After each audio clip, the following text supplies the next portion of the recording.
En el video anterior habíamos visto cómo, a través de la incorporación de una variable de inicialización, lográbamos controlar la amplitud no ya de la fundamental, sino de todos los osciladores, y eso desde un único lugar en el código. En este video vamos a hacer dos cosas.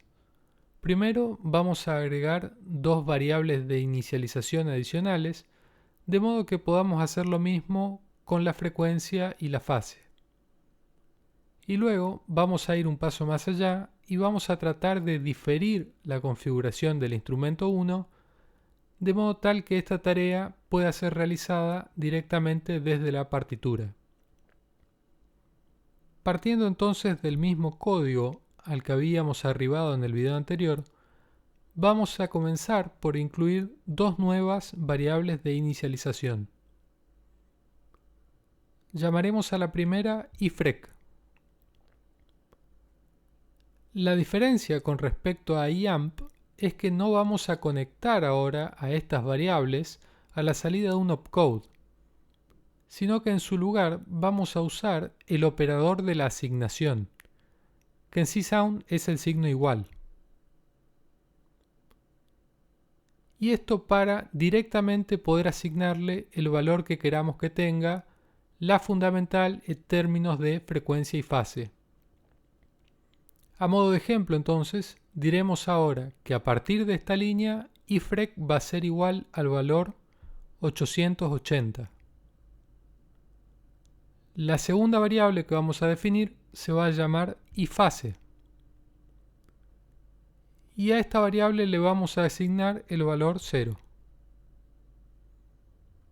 Es importante aclarar que al escribir el signo igual, no le estamos pidiendo a Csound que nos compare dos valores y que luego nos diga si el resultado de esa operación es verdadero o falso, sino que el signo igual, como decíamos antes, representa al operador de la asignación, que lo que hace es asignar el valor del operando que está a la derecha, por ejemplo el valor 880, al operando que está a la izquierda, que en ese caso sería la variable ifrec.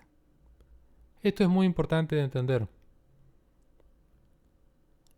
Una vez definidas ambas variables de inicialización, vamos a poder reemplazar a los valores literales que habíamos utilizado originalmente por el nombre de estas variables.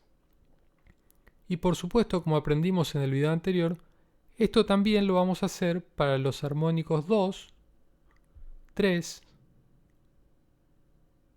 y 4. Vamos a escuchar este nuevo sonido cuya fundamental oscilará ahora 880 veces por segundo. Esto lo vamos a hacer sobre una nota de 3 segundos de duración.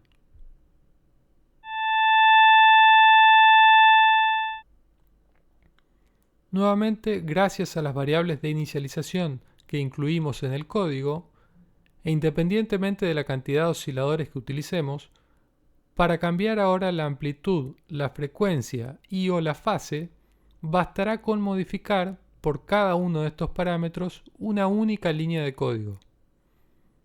Por otra parte, como las variables de inicialización solo son actualizadas durante la pasada de inicialización, podemos estar seguros que la asignación a cada variable ocurrirá una sola vez antes de comenzar la performance.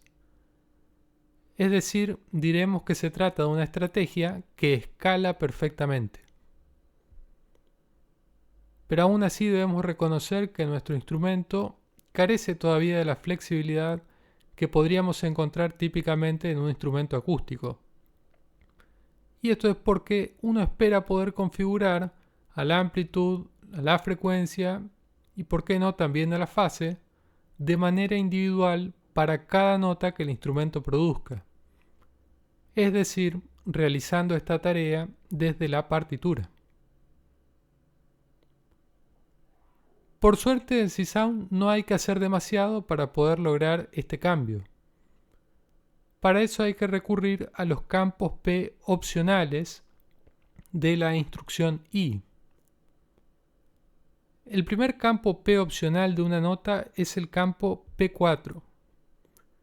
En este caso lo vamos a usar para pasarle al instrumento 1 el valor correspondiente a la amplitud. Luego está P5, que va a ser el lugar para escribir la frecuencia. Y finalmente P6 va a recibir el valor de la fase. Antes de escribir una nota para probar, vamos a volver al código del instrumento 1, ya que aquí vamos a tener que reemplazar el valor literal que usamos como entrada del opcode amp dbfs y en su lugar poner la referencia a P4. Y lo mismo hay que hacer con las variables de frecuencia y de fase. Ahora sí, en la partitura vamos a completar estos mismos campos P con los valores correspondientes. De paso, para probar que todo funcione correctamente, vamos a agregar una nueva nota con valores distintos.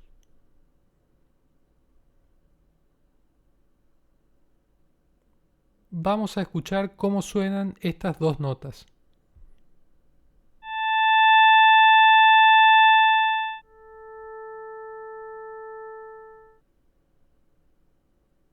Si bien sería muy difícil de reconocer el corrimiento de fase de la segunda nota con respecto a la primera, claramente se puede percibir el cambio en términos de la amplitud y de la frecuencia. Al diferir el control de la amplitud, de la frecuencia y de la fase hasta el momento de composición, es decir, nota a nota desde la partitura, hemos logrado flexibilizar al instrumento 1, dotándolo así de una funcionalidad equivalente a la que podemos hallar en la mayoría de los instrumentos acústicos.